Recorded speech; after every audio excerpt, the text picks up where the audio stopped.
Hello everyone. Today we are going to discuss about CA Foundation paper 2 business law அப்படின்ற subject கீழே இருக்கக்கூடிய topics வந்து நம்ம பார்க்கலாம். அதில் ஃபர்ஸ்ட் யூனிட் 1 வந்து பார்த்தீங்கன்னா இந்தியன் ரெகுலேட்டரி ஃப்ரேம்ஒர்க், இந்திய ஒழுங்குமுறை அமைப்பு. அதோட லேர்னிங் அவுட்கம்ஸ் வந்து நம்ம பார்க்கலாம். கற்றல் விளைவுகள். After studying this chapter you will be able to understand. இந்த அதிகாரத்தை படித்த பிறகு நீங்கள் பின்வற்றை புரிந்து கொள்ள முடியும். Meaning of law and its sources, சட்டத்தின் அர்த்தம் மற்றும் அதன் மூலாதாரங்கள். Then types of laws in the Indian legal systems, இந்திய சட்ட அமைப்பில் உள்ள சட்ட வகைகள்.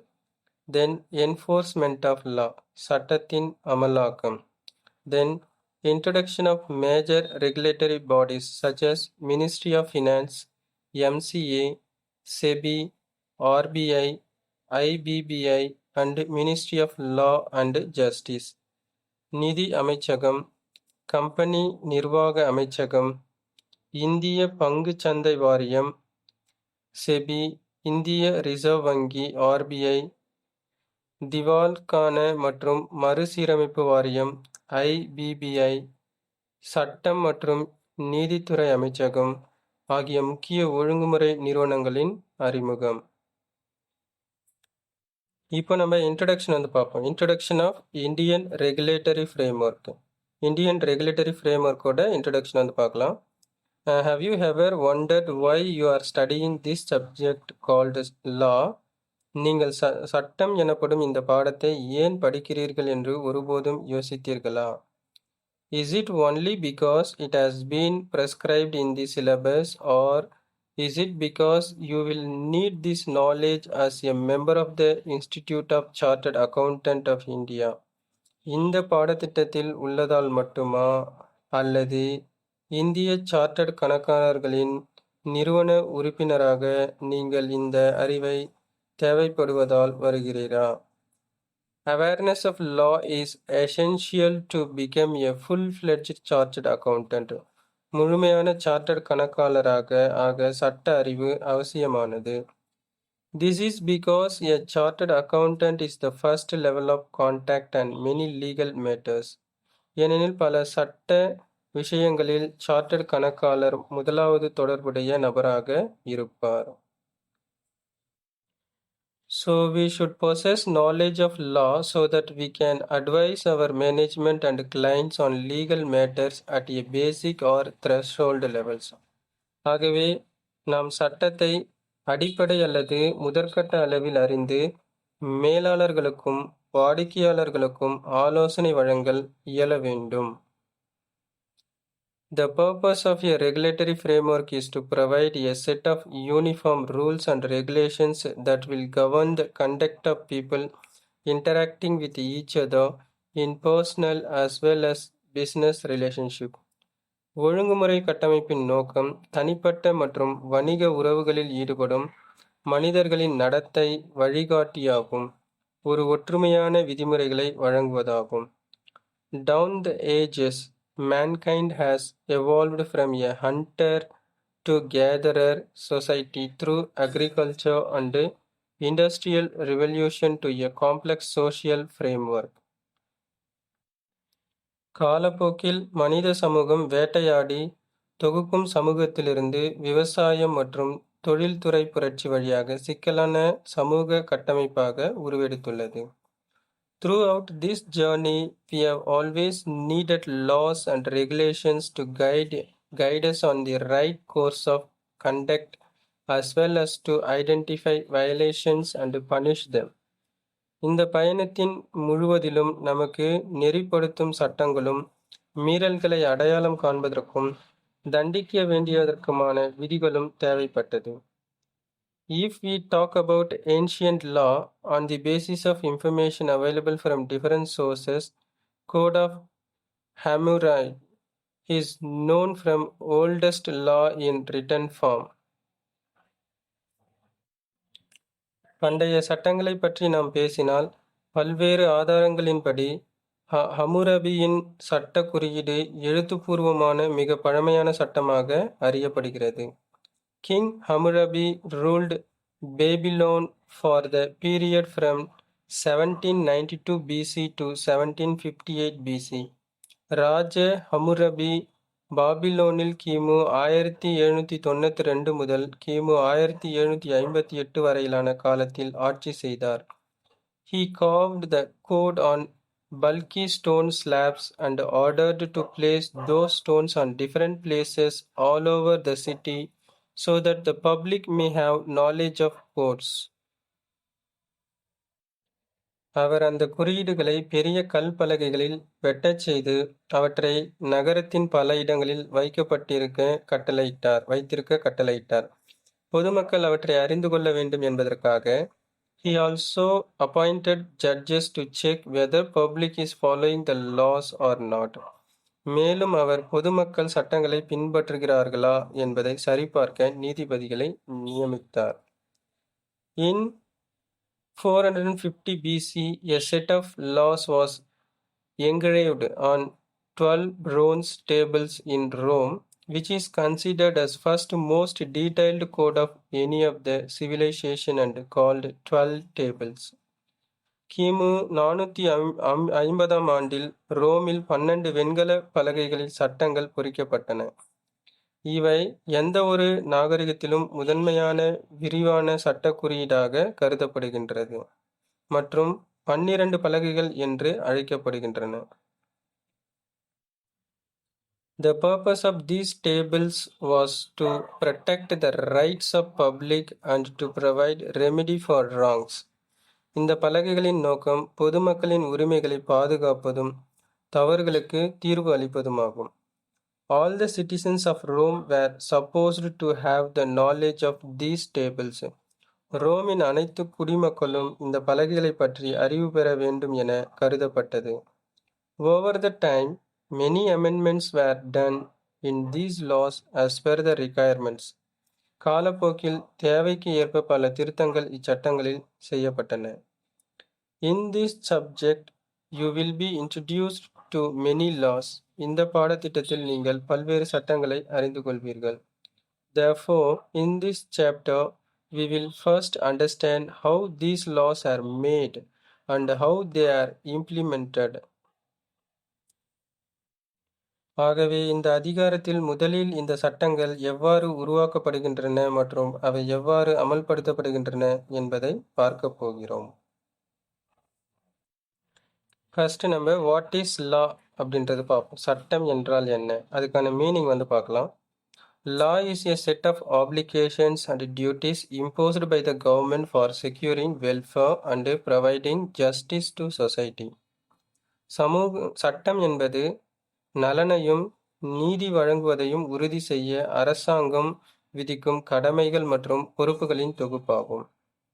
India's legal framework reflects the social, political, economic and cultural aspect of our vast and diversified country. இந்தியாவின் சட்டமைப்பு நமது பரந்ததும் பல்வகை மிக்கதுமான நாட்டின் சமூக, அரசியல், பொருளாதாரம் மற்றும் பண்பாட்டு அம்சங்களை பிரதிபலிக்கிறது. Then the third one is sources of law. சட்டத்தின் மூலங்கள்.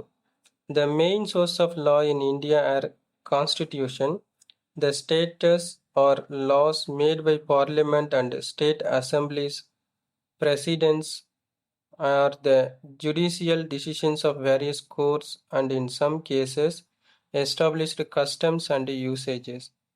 இந்தியாவில் சட்டத்தின் முக்கிய மூலங்களாகும் அரசியலமைப்பு, நாடாளுமன்றம் மற்றும் மாநில சட்டமன்றங்கள் உருவாக்கும் சட்டங்கள், பல்வேறு நீதிமன்றங்களின் தீர்ப்புகள் அல்லது வழிகாட்டி தீர்மானங்கள் மற்றும் சில சந்தர்ப்பங்களில் நிலையான பழக்கங்கள் மற்றும் மரபுகள். You must be aware that India is a parliamentary democracy. India ஒரு நாடாளுமன்ற ஜனநாயகம் என்பதை நீங்கள் அறிவீர்கள். We have a constitution which is the basis and sources for all laws.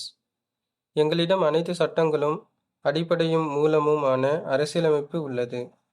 We elect our representatives to the parliament as well as to the legislative assembly of various states. நாம் நமது பிரதிநிதிகளை நாடாளுமன்றத்துக்கும் பல்வேறு மாநிலங்களின் சட்டமன்றங்களுக்கும் தேர்ந்தெடுக்கிறோம். These representatives of the people make laws in parliament or in their state assemblies as the case may be. இந்த மக்களின் பிரதிநிதிகள் தேவைக்கேற்ப நாடாளுமன்றத்திலோ அல்லது மாநில சட்டமன்றங்களிலோ சட்டங்களை உருவாக்குகிறார்கள். So parliament is the ultimate law making body. அதனால் நாடாளுமன்றம் தான் இறுதி சட்ட உருவாக்கும் அமைப்பாகும். The law passed by parliament may apply throughout all or a portion of India, whereas the laws passed by state legislature apply only within the border of the states concerned. நாடாளுமன்றம் நிறைவேற்றும் சட்டங்கள் இந்தியாவிலேயே முழுமையாகவோ அல்லது ஒரு பகுதிக்கேற்கவோ பொருந்தும். ஆனால் மாநில சட்டமன்றங்கள் நிறைவேற்றும் சட்டங்கள் அந்தந்த மாநில எல்லைகளுக்குள் மட்டுமே பொருந்தும். The Government of India Act 1935 passed by the Parliament of the United Kingdom is the precursor for the Constitution of India. United kingdom நாடாளுமன்றம் 1935ஆம் ஆண்டு நிறைவேற்றிய இந்திய அரசாங்க சட்டம் இந்திய அரசியலமைப்பிற்கு முன்னோடியாகும். It defined the characteristics of the government from unitary to federal. இது அரசின் தன்மையை ஒற்றுமையிலிருந்து கூட்டாட்சி என விவரித்தது. Powers were distributed between center and state to avoid any disputes. எந்த ஒரு மோதலையும் தவிர்க்க அதிகாரங்கள் மத்திய அரசுக்கும் மாநில அரசுகளுக்கும் பிரிக்கப்பட்டன. In 1937, Federal Court was established and had the jurisdiction of appellate, original and advisory. 1937ஆம் ஆண்டு கூட்டாட்சி நீதிமன்றம் நிறுவப்பட்டது. அதற்கு மேன்முறையீட்டு, முதன்மை மற்றும் ஆலோசனை அதிகாரங்கள் இருந்தன. The powers of appellate jurisdiction extended to civil and criminal cases, whereas the advisory jurisdiction was extended with the power to federal court to advise Governor General in matter of public opinion. மேன்முறையீட்டு அதிகாரங்கள் civil மற்றும் குற்றவியல் வழக்குகளுக்கு பொருந்தின. ஆலோசனை அதிகாரங்கள் பொதுமக்களின் நலன்கள் தொடர்பான விவகாரங்களில் கூட்டாட்சி நீதிமன்றம் கவர்னர் ஜெனரலுக்கு ஆலோசனை வழங்கும் வகையில் இருந்தன. The federal court operated for 12 years and heard roughly 151 cases. கூட்டாட்சி நீதிமன்றம் 12 ஆண்டுகள் இயங்கி சுமார் 151 வழக்குகளை விசாரித்தது. The federal court was supplemented by India's current apex court, the Supreme Court of India. இந்தியாவின் தற்போதைய உச்ச நீதிமன்றமான இந்திய உச்ச நீதிமன்றம் கூட்டாட்சி நீதிமன்றத்தை மாற்றியது. The Constitution of India 1950 is the foremost law that deals with the framework within which our democratic system works, and our laws are made for the people, by the people. 1950ஆம் ஆண்டின் இந்திய அரசியலமைப்பு நமது ஜனநாயக அமைப்பு செயல்படும் கட்டமைப்பை வகுக்கும் முக்கிய சட்டமாகும். இந்த சட்டங்கள் மக்களுக்காக மக்களால் உருவாக்கப்படுகின்றன. The Constitution also provides for and protects certain fundamental rights of citizens. அரசியலமைப்பு குடியரசுத் தலைவர்களின் சில அடிப்படை உரிமைகளை வழங்குகிறது மற்றும் பாதுகாக்கிறது. It also lays down fundamental duties as well as the powers and duties of governments, both central and states. அதே வேளையில் இது மத்திய மற்றும் மாநில அரசுகளின் அதிகாரங்கள் மற்றும் கடமைகளை, மேலும் குடிமக்களின் அடிப்படை கடமைகளையும் குறிப்பிடுகிறது.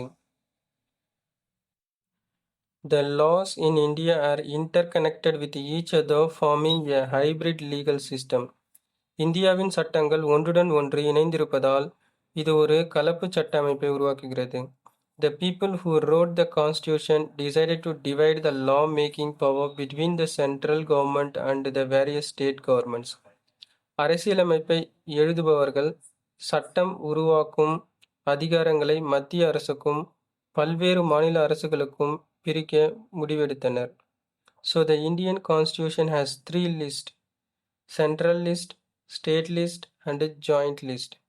எனவே இந்திய அரசியலமைப்பின் 3 பட்டியல்கள் உள்ளன: மத்திய பட்டியல், மாநில பட்டியல் மற்றும் ஒன்றிய பட்டியல். Depending on the list in which it figures, a matter would become the subject for central law or a state law. ஒரு விஷயம் எந்த பட்டியலில் இருக்கிறதோ அதற்கேற்ப அது மத்திய சட்டமாகவோ அல்லது மாநில சட்டமாகவோ மாறும். For example, income tax is a central subject. உதாரணத்திற்கு, வருமான வரி என்பது மத்திய பொருளாகும். So throughout India we have only one law for income tax which is implemented by the central government through the Ministry of Finance. எனவே இந்தியாவெங்கிலும் வருமான வரிக்கான ஒரே ஒரு சட்டம் மட்டுமே உள்ளது. இது மத்திய அரசின் நிதி அமைச்சகம் மூலம் அமல்படுத்தப்படுகிறது. We also have matters for which both central as well as state governments can pass laws. இதேபோல் மத்திய அரசும் மாநில அரசும் இருவரும் சட்டங்களை இயற்றக்கூடிய விஷயங்களும் உள்ளன. Levy of stamp duty is such an example. முத்திரை வரி விதிப்பு அதன் ஒரு எடுத்துக்காட்டு. Both central government and state government have laws governing levy of stamp duty. மத்திய அரசும் மாநில அரசும் முத்திரை வரி விதிப்பை ஒழுங்குபடுத்தும் சட்டங்களை வைத்துள்ளன. Then the process of making law. ஒரு சட்டத்தை உருவாக்கும் செயல்முறை. When a law is proposed in parliament, it is called a bill. ஒரு சட்டம் பாராளுமன்றத்தில் முன்மொழியப்படும்போது அது ஒரு மசோதா என்று அழைக்கப்படுகிறது. After discussion and debate, the law is passed in Lok Sabha. விவாதங்களுக்கு பிறகு அந்த மசோதா மக்களவையில் நிறைவேற்றப்படுகிறது. Thereafter, it has to be passed in Rajya Sabha. அதற்கு பிறகு அது ராஜ்ய சபாவிலும் நிறைவேற்றப்பட வேண்டும். It then has to obtain the assent of the President of India. பின்னர் அது இந்திய குடியரசுத் தலைவரின் ஒப்புதலை பெற வேண்டும்.